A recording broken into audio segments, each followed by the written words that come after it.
Everybody, the dates for the rotating meetings that we're going to start having. There was one date that I had gotten that people weren't going to be able to make, and that's the March 17th. So we're going to change that to March 24th, and I will email everybody the new dates again. The next meeting is November 18th in Salisbury, and Wilma will be chairing that meeting. We will get the draft agenda out to the 3 boards of selectmen's chairs about a week prior to posting for you to review, and if you want anything added. The next item is general update, and Brian will update us on what's been happening in the schools since we last met. Certainly. Thank you, Linda. Just to provide a quick update, I will keep this very brief and certainly happy to answer any questions if there are things you've heard from folks across the towns about how the school year has gone. So we are open, we are running, we are, I would say, fairly normal, but with masks. I had a conversation with a reporter from the Daily News, and what I thought was a really good conversation, about a half-hour discussion about how the school year is going really well. It's so great to have everyone back. Obviously, masks are hard, but it's just people are tired. It's different. And the article, if you saw it in the newspaper, sounded very, people reaching out to me saying, "Are you okay, Brian?" So it is going well. It is challenging. It is hard for everyone to get used to being in the same place again, learning together, just doing life together. So it is going well. Teachers are thrilled to have students back. Students are thrilled to be back. It's a challenge to be in masks, but it is good to be here. We are maintaining 3 feet wherever we possibly can. The protocols, as we talked about back in September, is that if our student or if an individual is at least 3 feet away and masked, if there's a case, then we don't need to quarantine that individual. So we are doing everything in our power to make sure that we're keeping 3 feet unless it's absolutely necessary to be within 3 feet. If you look at our dashboard on the main website, where we post all new cases as they happen real time, there's been very little impact. We've had cases popping up. Sometimes it's a few days in a row where we have multiple cases. Sometimes we go a week without any cases. But the case count has been low, and then the impact of those having to quarantine or test and stay has been very low as well. So far the year is going well, albeit I'm sure you've seen articles and teachers talking about, my gosh, it feels like May already. Everyone's so tired from getting back into this new routine. The one thing I wanted to point out is I'm sure you've heard that the masking requirement was extended. So the governor, through the Commissioner of Education, has continued the mask requirement in schools through January 15th. We are anticipating, if you're watching the news, you're seeing the same thing I am, that the pediatric 5 through 11 vaccine will be available within the month of November. I'm working with Alex Conley and the 3 town boards of health to set up clinics at the schools. Alex Doyle, thank you, yes. Alex Doyle from Conley's. So Alex has been great. He did clinics with us earlier in the spring, in the fall rather, and so we're gonna set up, we're planning now. He wants to be aggressive and get them rolling before Thanksgiving with the hope that we get the authorization. So we're doing that in cooperation with your boards of health and health directors in the towns. And so hopefully by the time we get to January 15th, we could have a population at the elementary level that had the ability to be fully vaccinated for a full 3 to 4 weeks. So we'll see what happens by the time we get to January 15th. I anticipate things could change. I would not be shocked if the mask mandate continued beyond that until we get some momentum with the vaccination rates. We're currently working, and by say we, I mean Paul Mayette and Darissa are working on adapting the dashboard to be able to publish vaccination rates as well. So within the next week or two, that bottom part of the dashboard that currently has all the information on cases and information will also have our current vaccination rates. We are able to have the masking requirement waived. It's a tongue twister. If we reach 80% of all individuals on a campus. So that's students and staff combined. I pushed back with the state quite a bit, but they have deemed that this campus is a single entity. You walked through the gym, they share egress and exit from the gym. They share hall space, they share a cafeteria. Middle school and high school students ride transportation together. So this is a single school, so this entire campus has to be at 80% prior to that, us being able to even apply. That's not an automatic. Once we hit 80%, the masks start flying off. It allows us to apply to the state, if that's the will of the committee, to adjust the policy and move forward to adjust the masking requirement. So I think those are the kind of the high points. Our sixth graders are, all three elementary schools, the sixth grades together are going away to environmental camp. They're actually going Monday. This is the first time in the history that all sixth grades, all schools are going at the same time, which I personally think is very exciting. It's a first opportunity for those sixth graders to be together, away, get to know one another. Many know one another through other Triton youth and other Triton community activities, but it allows them to have a week together to start building those friendships. And so they have those connections as they come into the middle school next year. So pretty robust testing requirements. All students are testing pooled PCR tomorrow morning, 72 hours prior to departure, and then on Monday, we will have, they have to take a rapid test and be negative again on Monday before they hop on those very popular coach buses to head up to camp.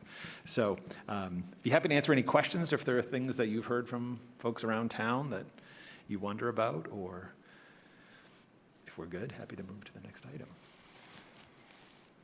No questions? Okay. The next item is to confirm an alternative assessment and landlord-tenant. We would like to start setting up those working groups again. The alternative assessment, we have Alicia and Erica from Newbury, Ronnie from Salisbury, and then Narissa for the school committee, and Brian and Kyle for the central office. For the landlord tenants, we have Neil from Salisbury, Tracy from Newbury, and then Brian and Kyle from central office. So we needed representatives from Rowley. And then I think Dave was on the, okay. So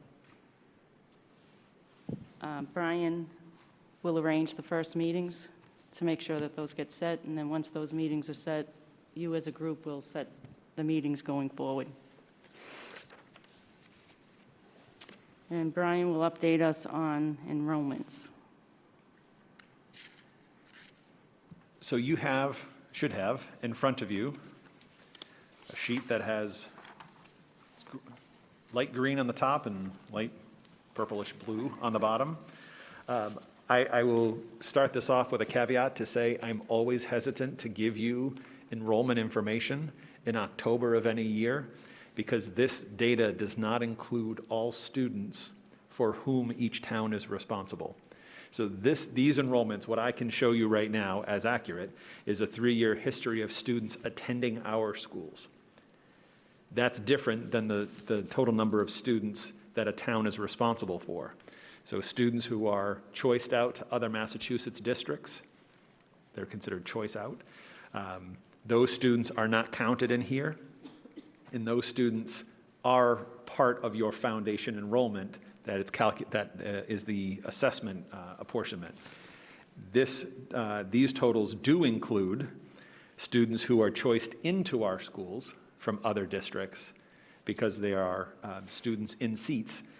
So those numbers are included, and those would be backed out in the town enrollments. Mike? Mike, can you turn your mic on and move it closer? I'm sorry?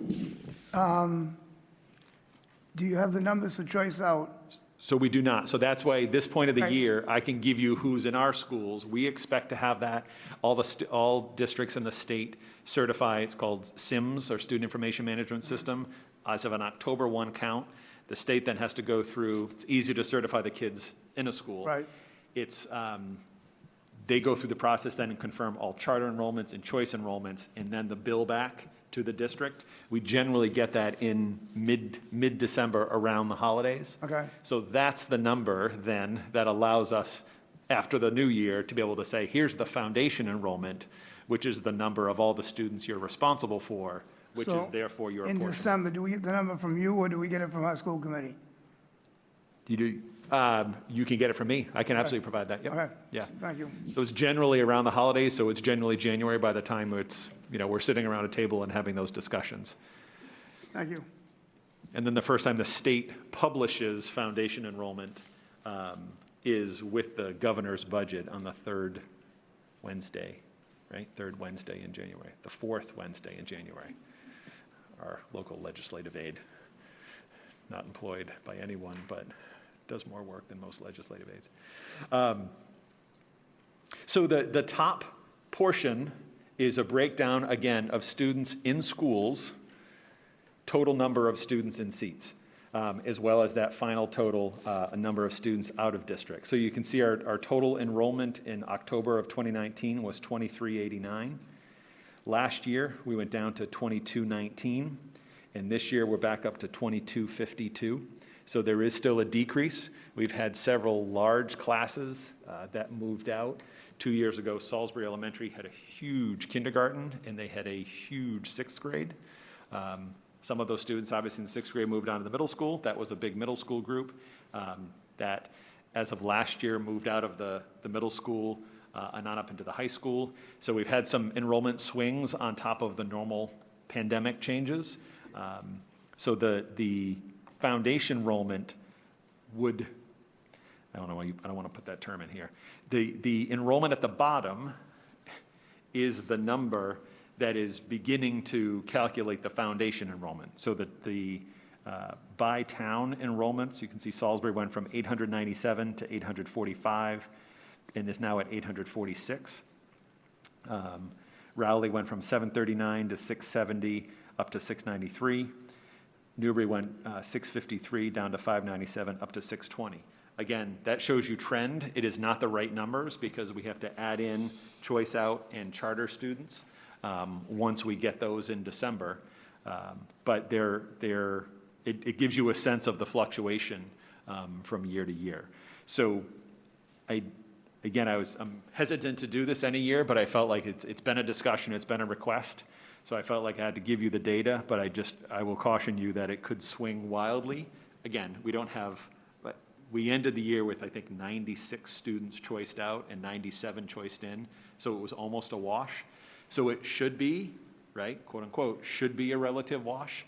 But until we get that finalized, there could be a dozen students who moved into Newbury, the families moved into Newbury and stayed in their schools in Amesbury, Ipswich, and Georgetown, and we don't know anything about them. We've never seen them, and all of a sudden, those students are on Newbury's roster.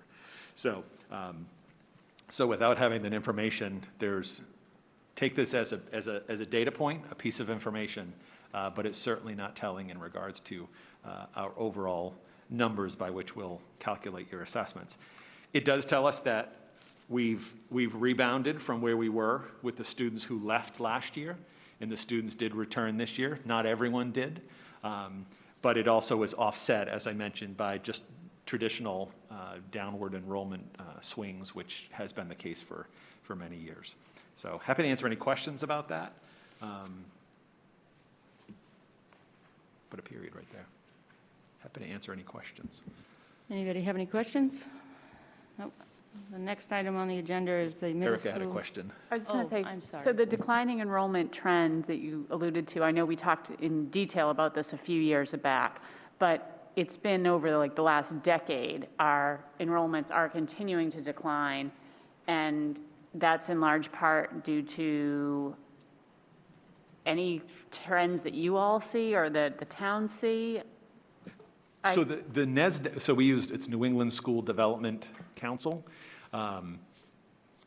We've used NESDEC. We've been part of NESDEC for a long time. They provide an annual enrollment update and projection. About a decade ago, they projected we would be into the 2,200 range. That was the projection they gave.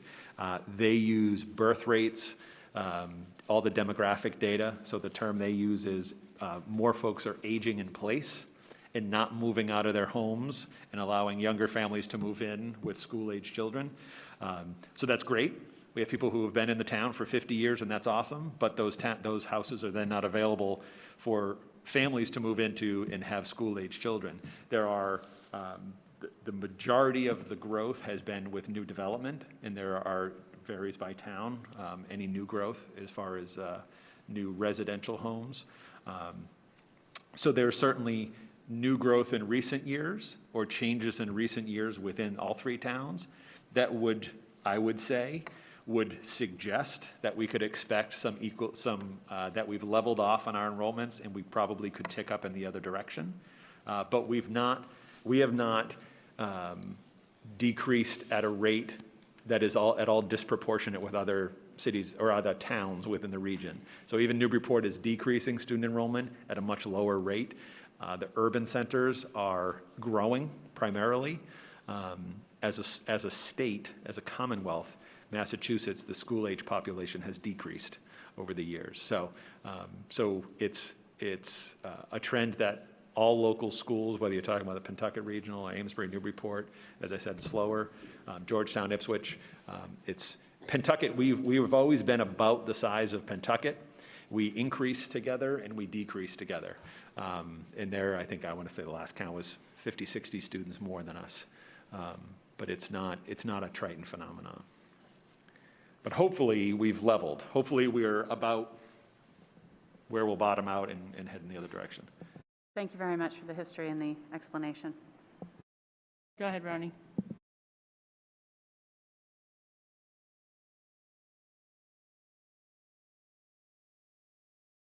Okay. There's also everything I've read, it's a national trend too. People went from having 3 to 4 kids to now 1 to 2 children. So I don't think it's anything that's new to Massachusetts. I think if we look at rural and suburban towns, that there's a decline in birth rates. So I think that also impacts us with declining rates. There. Narissa? I was just going to say to Erica's point, Merrimack Valley Planning Commission did, I think they call them housing studies for each town, maybe 2018 or 2019. They talk about kind of the trends in residency and forecasts as well, and they're a phenomenal resource because they kind of looked soup to nuts at what was going on in towns. They looked at how many people there were with disabilities, people with of different ages, whether they had kids, whether they didn't, what type of homes they were living in, and it's got a lot of really good information in it. So, Mike? I'm just, like I said, in the last 6 months, I've talked to a lot of people. And what I'm seeing in Newbury is the money's getting higher. The houses are getting bigger.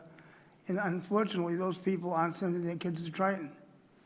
And I said, that's why I think this number that you're going to get in December is very important, because I'd love to know how many kids from Newbury have gone to private schools, okay? And I said, that's a scary, people I ran into that I had no idea.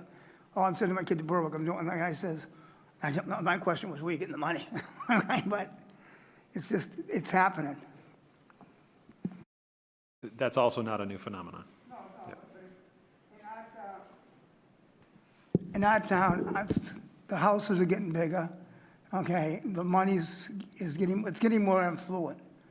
And it's happening, we got developments happening because for those people with $3 million houses, unfortunately, aren't gonna send their kids to Triton, I don't think. I don't know why, because I did.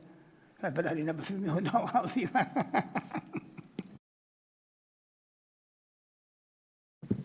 Anybody else? The next item is the middle school, high school facility assessment. And as you know, we've had meetings August 19th, September 30th. So I'm going to have Brian to begin his. So I don't know that there's a lot of new information to present to you. We had a chance to walk around, a very brief tour tonight. It was not an exhaustive tour by any means, but had a chance to show you some of the hot spots. After last month's meeting, Kyle put together a great 2-page resource. I kind of laid it out, and we provide that to you. So I think it pretty much reiterates everything we talked about, but happy to go over that sheet if that would be helpful, or just answer questions about that sheet. I think it's important to note again that the information that you also have copies if select boards or FinComs didn't get these. This comprehensive facilities assessment is just that. And some of the things we pointed out with our town officials as we walked around tonight are that's the cost to repair what exists. And what exists does not make sense to repair across the board for all portions of this building. Whether it be huge expanses of concrete in the entry courtyard or the obelisk that stands behind the flagpole that is just basically a light post that has a significant price tag on here to replace because it's rotting from the inside out. So this is not a proposal. I know we've said that several times. This is not a proposal. This was the first step in our discussion when we reviewed the regional agreement and made the adjustments that you all approved over the last 2 years. It was mostly semantic changes, and we know we talked earlier about the need to formalize a landlord-tenant language and an alternative assessment. But one of the things we agreed to in that was a capital plan. And Newbury owns NES, and Rowley owns PGS, and Salisbury is owned by the district, but there's discussions about that because obviously the town was assessed for the cost of the building. This campus is indefinitely the responsibility of the Triton Regional Schools, which is made up of the 3 towns. So the facilities upkeep and whatever happens here is borne on the backs of the towns, and so we committed to creating a capital plan. The first step in that capital plan was to assess what the needs are. So there are people who have gone to school here, kids who have come through school here who could tell you anecdotally what the needs are. But we thought it was important to have an engineer come in and quantify and document the individual needs, not because we're saying we should make all these repairs now or in the future, but because it's the first step in determining how we figure out how to deal with the capital needs. So the discussion we had, I think September 30th, is that right? Was to go away from this table to determine what everyone's priority was. There are ways, as that document that Kyle put together, that we could do this piecemeal and potentially partner with the MSBA for building envelope, if you will, roof, windows, and boiler plant. Or we can submit a full core program statement of interest, which commits to nothing, but signifies to the Department of Ed that we're saying there's a large need, and we want to study further and commit further to figure out the best and most cost-effective way to find a long-term solution for this campus. So that was where we left. I know Kyle and I and Narissa and Linda visited the Rowley Board of Selectmen on Monday, and I don't want to speak on their behalf, but they had an opinion on this, and I know we're going to the Newbury on November 9th, thank you, to have a discussion. And so I think that's the hope tonight, is to continue that discussion and see where folks are with regard to the decision we make about how we proceed.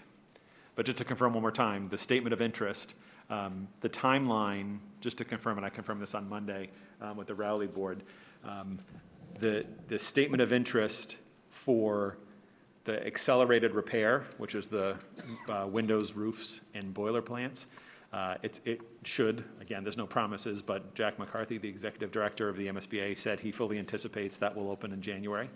That will close in February.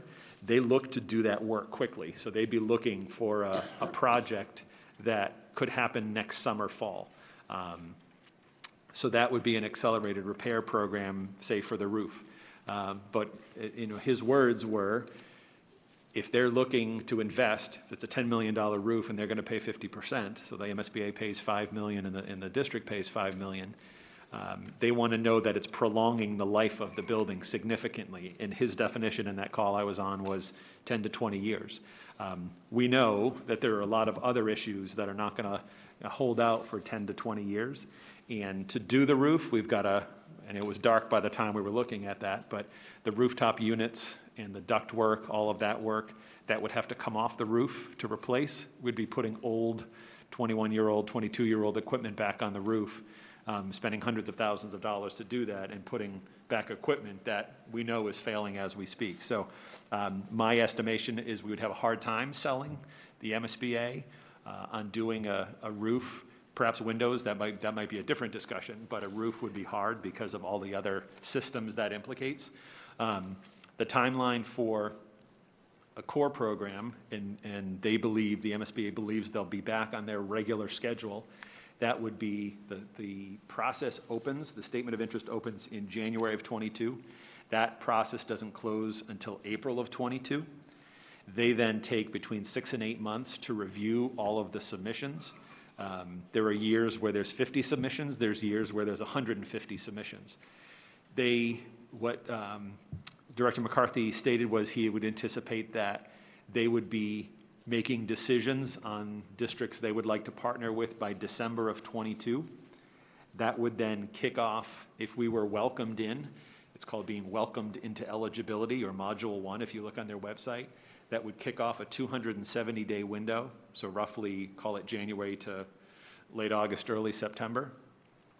That, in that period, we would have to, if we said, okay, we're still serious, we would have to form a building committee, and the towns, through town meeting, would have to fund the first step in the process, which is a feasibility study. And that process takes anywhere from, we talked about this last time, Whittier entered into eligibility 2 years ago in 2019, and they were just welcomed into feasibility in 2021, 2 months ago. So it can be a 1.5 to 2 year process of study to determine the most cost-effective way. We've been talking about enrollments going down. When this building was renovated in 2000, there were about 1,700 students on this campus. There are about 1,000 students on this campus right now. So part of the study will be the MSBA saying, it might be cheaper for us to build a smaller, newer building out back and knock this one down. That whole process, they make you look at other locations, renovating, rebuilding, additions. They make you look at every possible solution. And if they welcome you in, they're saying the solution we're going to work with you to make sure you choose. They don't make the decision, but they make the decision, is the one that's a 50-year solution. Because if they're investing, my guess is we would be somewhere in the 50 to 60% reimbursement rate. If they're going to invest, if it's a $100 million building and they're going to pay $60 million of it, they want to know that it's the right solution for the long term for Triton.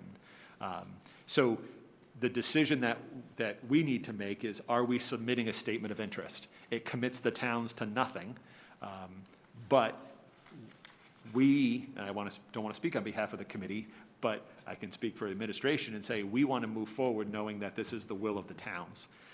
It is not an insignificant amount of time to build a quality statement of interest, to make sure that we get the eye of the Mass School Building Authority Board. So if we're going to submit that statement that basically says, here's the problem, and we want to work with you to find the solution, we want to know that the towns will be willing at least to support that, and then if we need to, are at least willing to talk about taking the next step.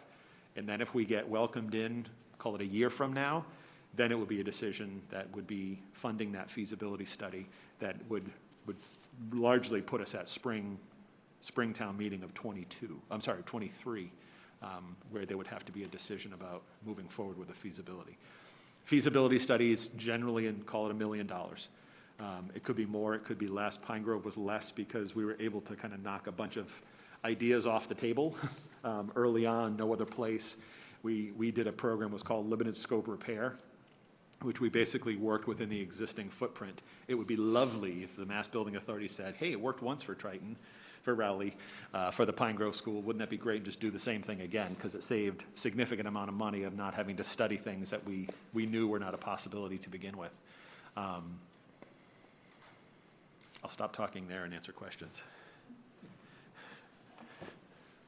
So if we do we have to decide when we're submitting a statement of interest, which program? Is our decision on the 18th, by November 18th, that we are either going for the accelerated repair or core, one or the other? We can only apply to one. Yes. Sorry. So those are two separate programs and the requirements, and I still need to do more digging on the accelerated repair because they're looking for a project that's ready to turn around very quickly. So usually the majority of discussions in cases I've heard are an existing building that needs a new roof, right? Overall good health, or tapping into accelerated repair money as part of a larger project. And I think I mentioned this on Monday. In the Bagnell School in Groveland, they added on a gym and a cafeteria at the taxpayer's cost. but then while they were doing that, replaced all the roofs and windows and boilers through the accelerated repair program. So it's generally, when you're submitting through the accelerated repair, you're further along in the planning process. My guess would be if we're going to go accelerated repair, we would probably have a hard time getting it in for this January, and we'd be looking for next January, because I don't want to use the term shovel ready, but you need to be a lot closer to shovel ready to have them partner up with you. Yeah. Wilma.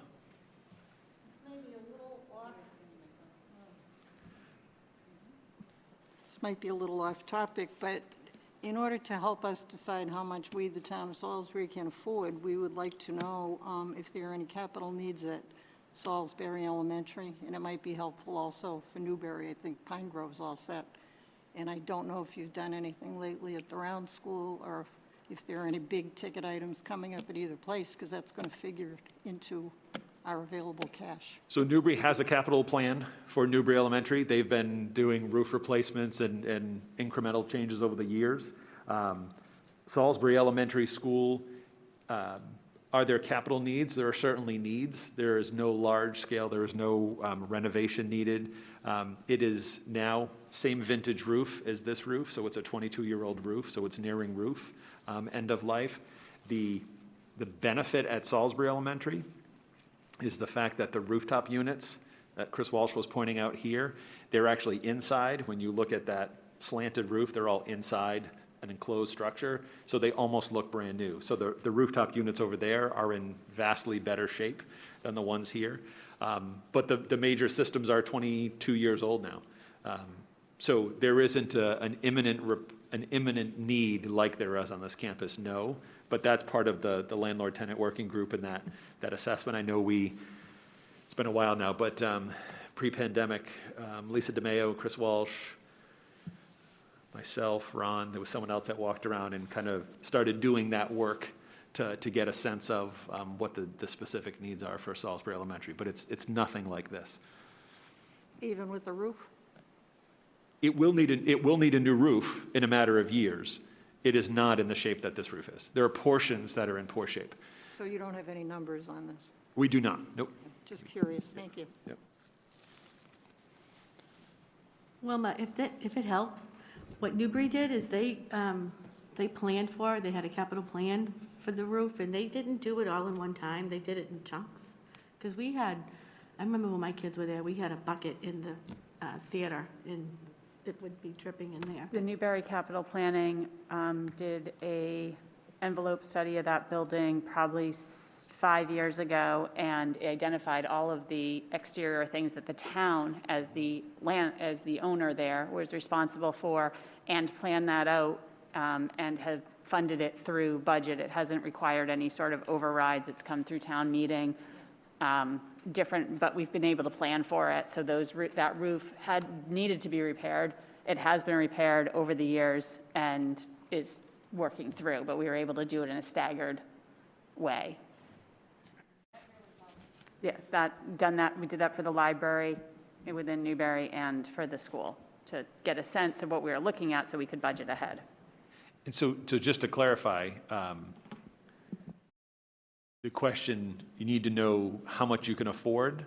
So the statement of interest, the first decision that would be happening in '23 is a decision to approve the study. So call it $1 million. If the state pays for 50% of it, it's $500,000 shared between the three towns. Certainly a capital cost.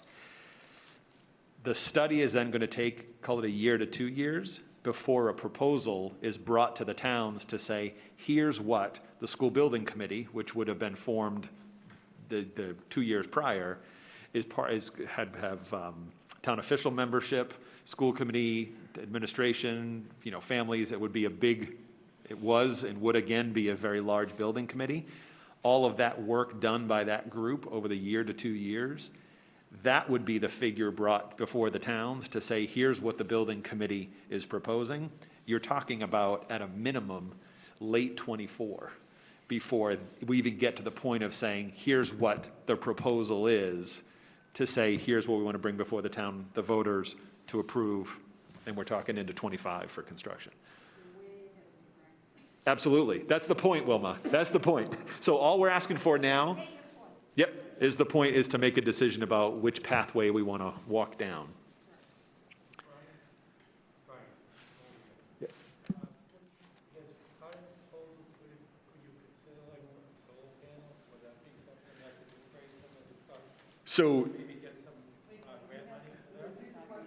So Peterson Sulo, Rowley Finance Committee, that is Peterson Sulo, not me.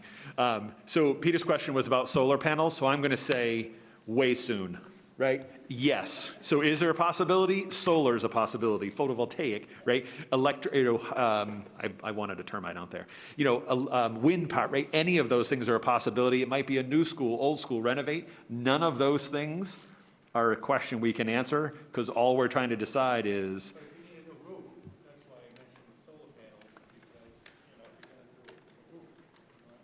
right, so again, I don't think the roof is a wise thing to do in isolation because of all the other components, but we certainly, we've actually had several companies that approached us about filling the roof with solar because apparently it's a very attractive roof to companies that deal with solar. And that was one of the drawbacks was we could have done that and been completely energy independent, but the roof, this was 3-4 years ago, and the roof was already approaching 20 years. And no one will touch it unless you have a fairly new roof. So, yeah. Brian, being down the road of the buses before, is the MSBA involvement, is it always at 50%? Or do we get into something, it would be nice if it was at 50% and they allowed the amount of schools, let's say, that applied, so that the number stayed at 50%, but do we run the risk of getting involved and ending up with 30% participation? So before any commitment is made, we know the percentage, right? So Rowley's initial was, and again, it's of eligible costs. So if we made decisions locally, can't think of an example at Pine Grove, there were some things that weren't reimbursable through the MSBA process. Grounds at Pine Grove was the Perfect. issue, redoing the parking lot. Yes, so costs associated with the restructuring of the parking were not reimbursable through the MSBA. It was a decision to still do it because it was a need, but that portion, so the total cost was in the $39 million range. The town of Rowley received like 51.8% reimbursement rate, and the total cost of the town was in the $22 million range, round figures. Karen can tell us exactly. But it is. So, but to answer that is most of the time it remains at about the 50%. It's north or south of 50. The higher the need socioeconomically, the higher the reimbursement rate. We also have the ability to earn extra points, which we did for Rowley, for Pine Grove, and I would assume we would maintain, we would receive those points here. It was like a 2-point-something additional points for maintenance practices. And the state has been out to review these buildings routinely every 3 or 4 years. So you get a couple brownie points for good practices on preventative maintenance. So I want to say Rowley started at like 49 and got up to like 51.8. But that when you're welcomed into feasibility, before there's a vote required of the towns, your reimbursement rate. So upfront, by the time we're getting to a point where a project would be presented to towns, designers and owner project managers have been involved since being welcomed in, and have outlined every item in infinite detail, including the reimbursable costs and non-reimbursable costs. And as we go to present this thing going forward, that'd be good for people to know. Yes. That it is at least at 50%. I'd just like to make a comment that the percentages are fixed. Mm-hmm. There is a slight fluctuation, but you have a fluctuation, you have a range from 20% to 80%. And a town like, I believe it's Wellesley, I could be wrong on that, gets 20%. A town like, or a city like Lynn gets 80%. But that's a fixed figure that the school, MSBA has for each school district. And when those commitments are made, I mean, it's just shy of bloodletting, but I mean, when those commitments are made, when the MSBA is committing their funding, There's a set rate that, again, does not change throughout the life of the project. You can do things to make decisions that would kick money in and out of reimbursable categories, and you can get those extra points by good practices and making decisions as you go down the design avenue. If you want to be LEED, talking about solar and wind and renewables, if you want to be LEED certified, and there are extra reimbursement that you can get there, but you're also going to pay a lot more to be LEED certified. So those are all decisions that are way into the future. Listening to what Joe said, we're going to be at least in the 50% reimbursable. Absolutely, yeah. Thanks, Joe. Just getting back to solar real quick, I just put it on, and the roof, and I don't know how it works at a school level, but at a retail level, if you put a roof on, you get 100% back on your taxes, okay? And I'm not sure if that, I don't know how that would affect the situation, but the panels have advanced so far. I mean, it's a no-brainer. If we put a new roof on and put panels, the only thing we'd have to do is a roof, but we should look into this tax break that they're giving residential people. I'm sure they're giving to municipal too. They don't, because we don't pay taxes.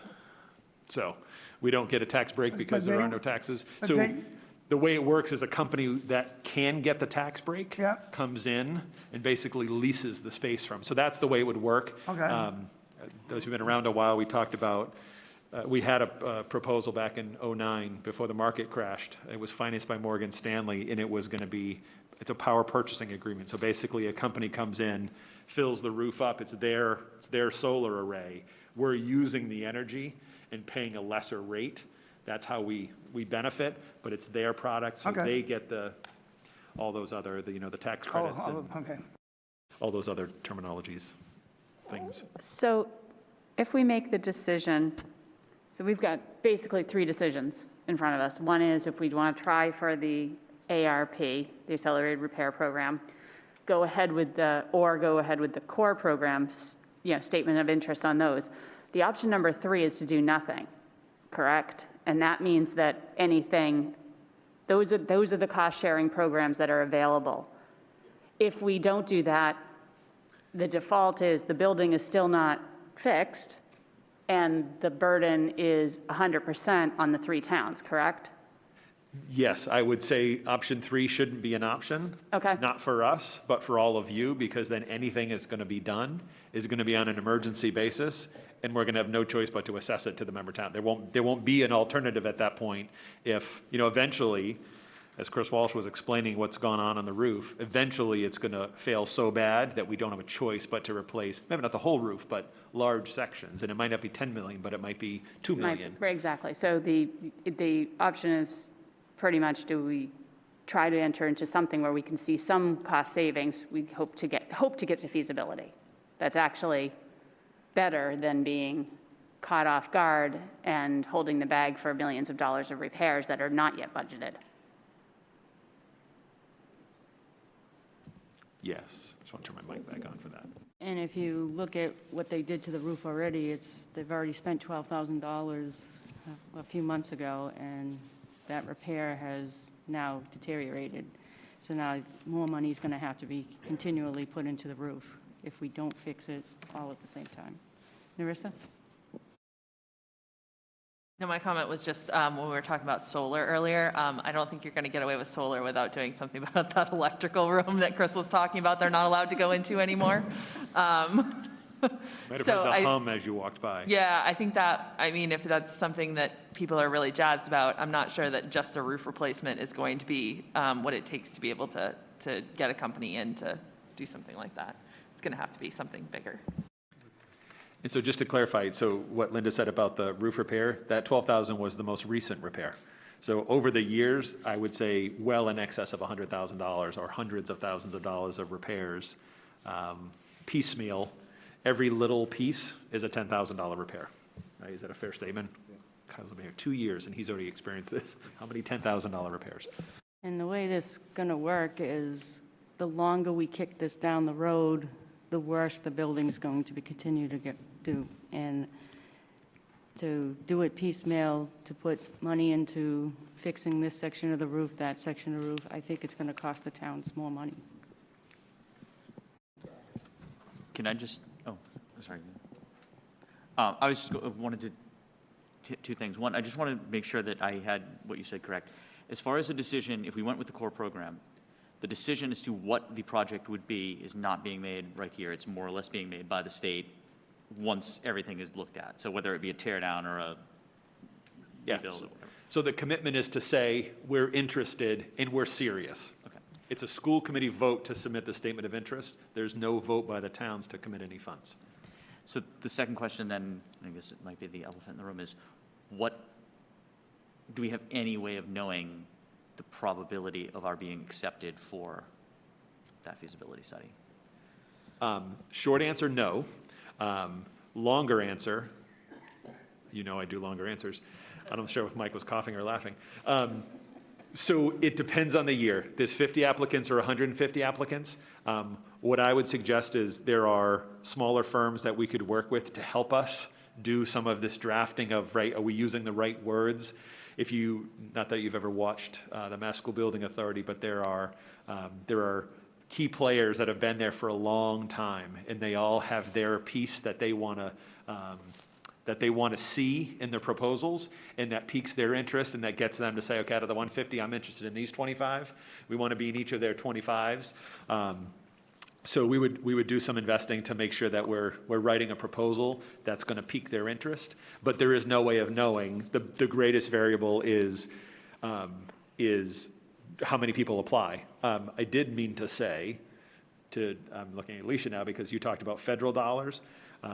Director McCarthy said explicitly there is no federal dollar, multiple federal dollars that are in play with the Mass School Building Authority right now. He said there's lots of talk.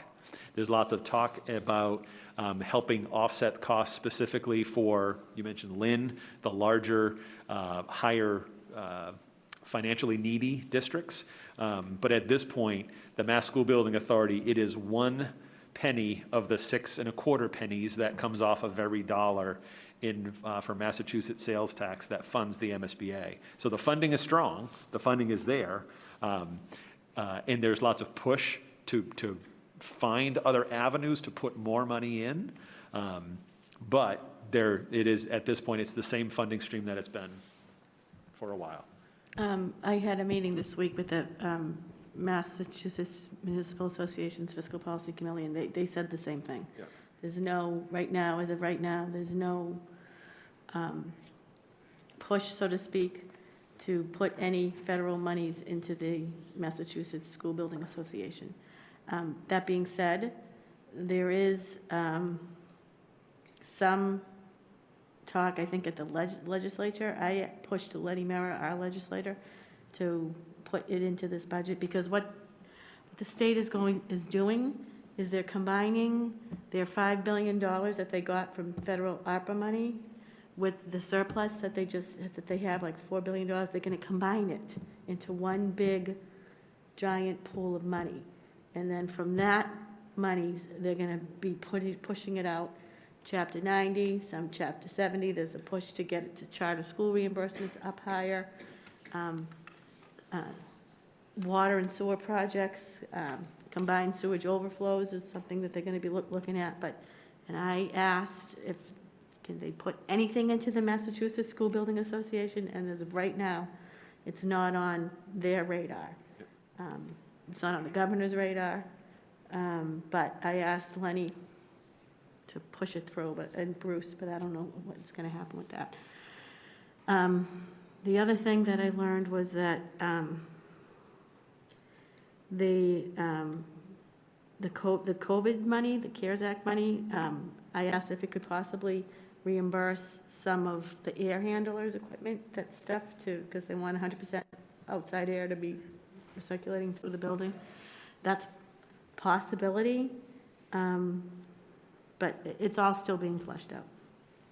Yeah, and that was actually, Director McCarthy actually spoke to that, and he's usually always happy to take whatever money they can into the MSBA, because he certainly believes in the programs.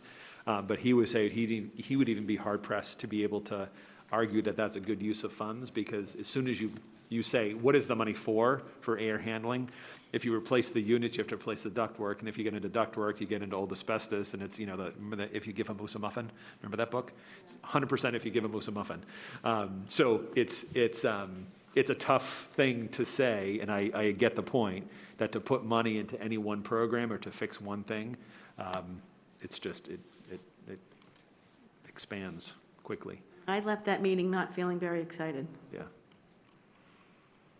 That said, a point that Bernie made here last month, and then I was trying to remember who made the point and gave him credit again at the Rowley Board of Selectmen, is to be in process could be beneficial, right? So if something is going to happen, and money is going to come forward in whatever form, whether it's helping offset a feasibility study, or it's giving us an extra 5% reimbursement on a bigger project, if the money's there, it's going to be a lot better to already be walking down the pathway to say, hey, look, we're ready, than to not have taken the step, for sure.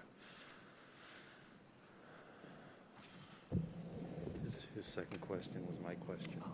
I'm sorry. Paul, you took Chuck's My question. concern, which happened about 5 years ago too, was when we initially put in our request to the MSBA.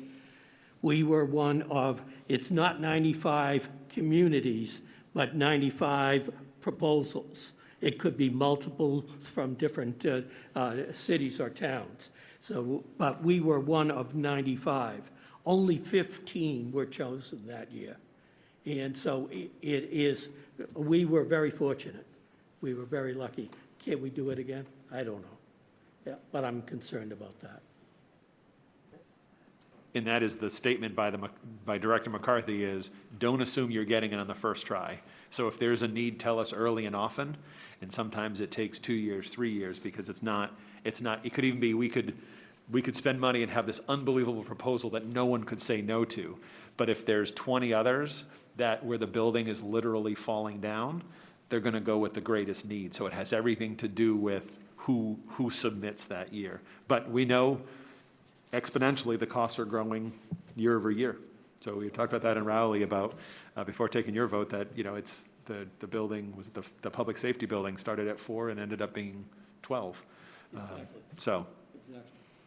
Brian, the original MSBA proposal and involvement, if it's involved in the $1 million mark, if we don't make it and we resubmit the next year, it's not going to be another $1 million.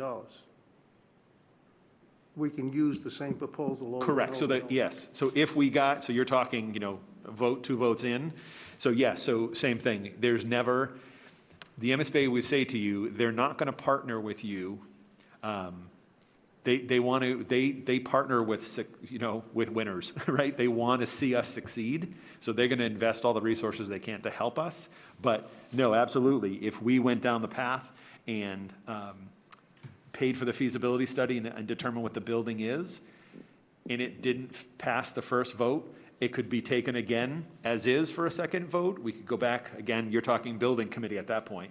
The building committee could go back with the designers and say, okay, here's what we want to tweak. We heard from people that we needed to shave 10 million. We go back, redesign, and again, that's a big working group, and take another stab, but that money is not wasted, no. So I think what I'm hearing, the bottom line is if we say no the first time, we need to keep pushing it forward, because eventually they'll say, even if it's in the 4th or 5th time, look, Triton's been here for 5 years, we got to give them something. Like they would say if, Uxbridge has been here for 15, they've been here for a long time. Yeah. It's not like the need goes away. Correct. Yep. And same thing if we got to the design phase to get the final project passed, for sure. I have a question, sorry, with my mic, feel like I have to wait forever. So if we choose, and the choices of 3, if we choose to go with the core, but then we keep getting told no, can then you change to accelerated and still potentially get the partial funding from the state? Yes, and we, honestly, I think we had that discussion in Rowley on Monday night as well. There has to be a plan B on the table, and it has to be happening concurrently. Because if this takes 7 years, that roof is not lasting 7 years. So there has to be a plan B that we're working towards. It's the question is it part of a larger capital plan to address everything, or is it, we know the roof is its own entity, and we got to figure that out and work on that. So those are happening concurrently, yes. Okay, so so concurrently meaning, are you starting the ARP? Not the process, I'm sorry, no, we have to start planning Okay. for if, you have to choose, back to Erica's question, you have to choose what you're submitting a statement of interest for, but if we submit a core SOI, we're not ignoring the roof, because we have to be ready, and it's a lot better to do that proactively than it is reactively in an emergency case. Okay, thank you. So I was just going to say, I went back and looked at the old MSBA kind of projects year by year. I think we keep talking about the numbers of projects that are approved, but what it looks like to me is because the MSBA funding is directly attached to the sales tax, the sales tax generates between about 500 million and 700 million for them in a given year. And then they take the worst projects that they can fit into that amount of money that they have, and that's what they approve. So it's not really about, they approve 15 of 95. They approve as many bottom of the barrel, like worst case projects that they can into maybe they have whatever, $675 million that year. They fit as many projects as they can into that $650 million from the worst case scenarios that they have applied through that pipeline. And I get the sense there's the obvious, and then there's this need, but then it comes down to how well did you argue your point, and did you say the right things for each of the various members to say, here's how we're going to address outdoor space, Representative Yes. Blonde. So. Does anybody else have any questions? Okay, so the next meeting will be... Can we just, I'm going to ask the same question, if I could, that I asked at the end of the last meeting, which I know Rowley's kind of all set. You took a vote. You're looking to go for a big project. Newbury, obviously, is having conversations on the 9th. Is there anything else that you need from, I mean, I know Brian and Kyle are going, but do you need documents? Like, is there something you need? We've shared the documents that have been distributed here. We've also shared the documents that have been distributed by the school department out to all parents, so everyone on our committees are aware that those information is out there. I don't think we have anything else that we need. We're going to have Kyle and Brian, and it will be a joint meeting of the Finance Committee and the Select Board, in which each members can ask questions and we'll take relevant votes. We know of the November 18th date. Okay. So that's... And one thing I did do was I reached out to the elementary school PTA president, and I asked her to please spread the word and have them attend. And said there's not going to be a vote taken, but, this is going to be a project like we know it's not going to happen next year. So this is going to be years out, and the elementary school kids are the ones that are going to be benefiting by this project at the most.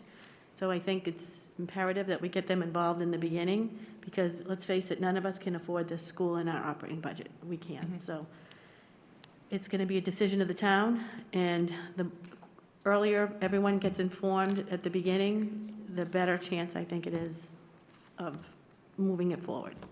Okay. And I'd ask the same question of Salisbury. I don't know if we need to send Brian and Kyle, the Brian and Kyle show out, or if you guys need more materials, or, I mean, I just want to make sure that we don't come to the 18th and then have somebody say, I wish I had had this, right? That was, I didn't know this, or I wish I had this, or something like that. I want to make sure that we're going out of this meeting feeling like you have what you need to come back and have a good discussion on the 18th. And Rowley had a meeting Monday that Brian and Kyle attended, and November 9th, they're going to Newbury. So I don't know if Salisbury wants to set up a meeting as well so that you can invite the Finance Committee and everybody to ask questions for whatever you need to. Not at this point. We have to have another selectmen's workshop before we go to that step, I think. Thank you. Okay. No questions, no documentation, no, just making sure. I mean, it doesn't have to be people. Somebody's not present and tonight, they do want, who do they contact you or? I mean, if they want a Contact tour, Brian. I know Brian, There's a selectman here, not tonight, yeah, okay? And like I said, if they have questions, They're going to be, with Brian and Kyle are going to be at the 9th. right, okay, Yeah. but if she's saying before. So Yeah. I'm saying, so who would, like either Jerry or JR, direct the questions to? Brian would be Brian. the best person, I think, Yeah, whether the they want to intro. come in for a tour, or if we Okay. need more backup Jerry saw the documentation. tour, JR didn't. was- Yep. Okay. Yeah, absolutely. If there's anything, I'll sit with the town administrator when we set the agenda, and I'll work with Eric. If there's anything that we think that was needed, we'll reach out. All right, perfect, thank you. And as well as Salisbury, if you guys need anything for your workshop, paperwork, numbers, anything, just let us. We know where to go. You know where I live. Oh, sure. Yeah, Brian, I just want to say, you need all three communities to vote affirmative for one of the two options, basically, right? I mean, if two communities vote for the option of the big plan, Yeah. and the other one doesn't, does that put a kibosh to the submission? So technically speaking, this is it only requires a vote of the school committee to submit the statement of interest, because there's no committing of funds to do this. What we've said all along, and again, I don't want to speak on behalf of the committee, but our hope is that we have all three towns on the same page, understanding, especially understanding the statement of interest is not committing to anything. It's just committing to say, let's work with the state to figure out the best path. So it would technically no. Would it theoretically? I would defer to the committee, because it's the committee that would ultimately make the decision and vote whether or not we submit it. Okay, because, well, in Raleigh, I think the final decision we made was really based on the fact that we need to do the big plan to get things started. It's important that we get to the feasibility study. Yep. Because that's what's going to give us the costs, and the big picture is what we need to do. If ultimately the Prop 2.5s don't pass, or, you know, the towns don't approve it, or the state doesn't approve it, that's fine. The feasibility study will still give us a baseline for resubmitting for next year, and giving taxpayers some indication of what the problems are and what the costs are going to be if we don't do it. In other words, Rowley, 5 or 6% a year is the increase in costs for a project, for building cost. So if you got a $50 million project, take 5, 6% of that, and each year you don't do anything, and it's going to be 3 or 4 years before we probably put a shovel in the ground anyway. So keep in mind that we got to get ahead of the curve here.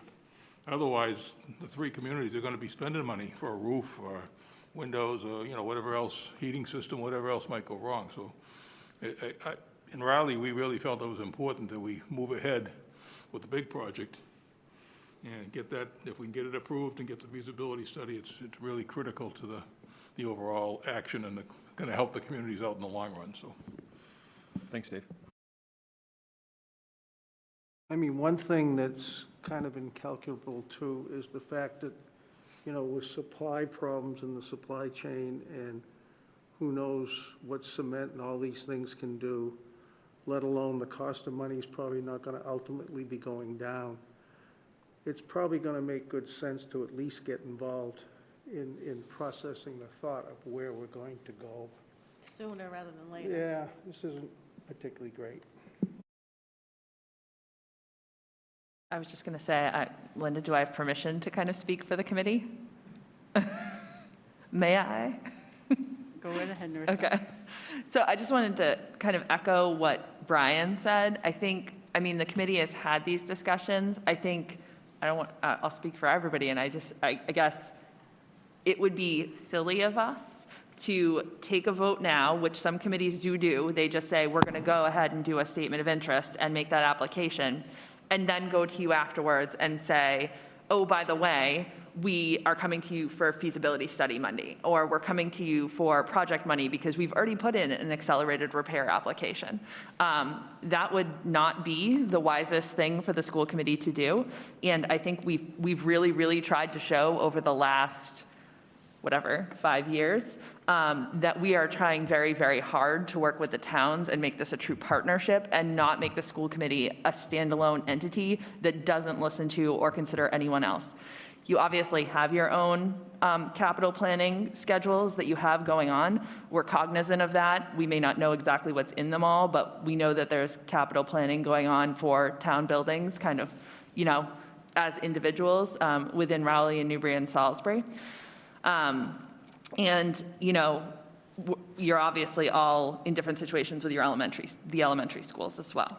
I think that, many of us probably have opinions. I can say when Principal McCrae was talking about walking into a classroom that had a pond in it, that was my son's math classroom. So he came home that day and said to me, I walked into homeroom this morning and there was a gigantic puddle in the middle of the classroom. Definitely makes me, think about what I'm sending my kid into on a daily basis. It had come in through the windows, under the tiles, and up in the middle of the floor.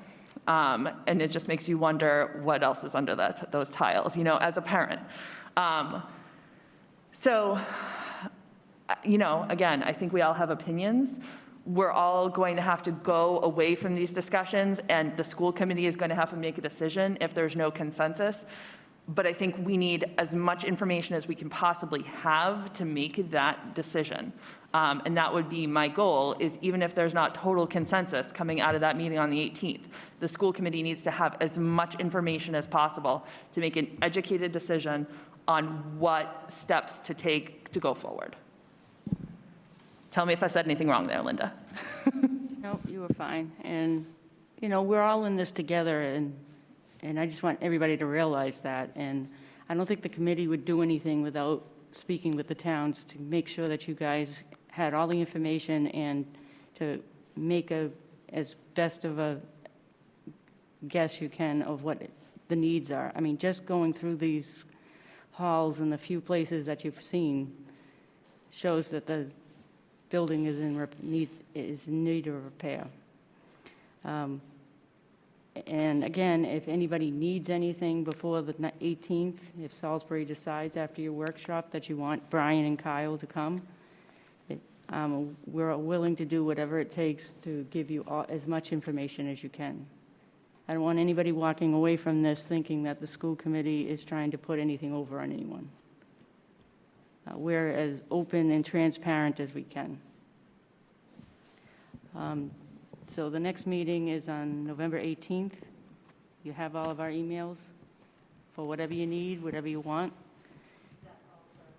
And it's at Salisbury, and Wilma's the chair. And Chucky's hosting it, because I'm going to be in Vermont. So does anybody have anything else? Okay, the meeting's adjourned, and I want to thank you all for coming.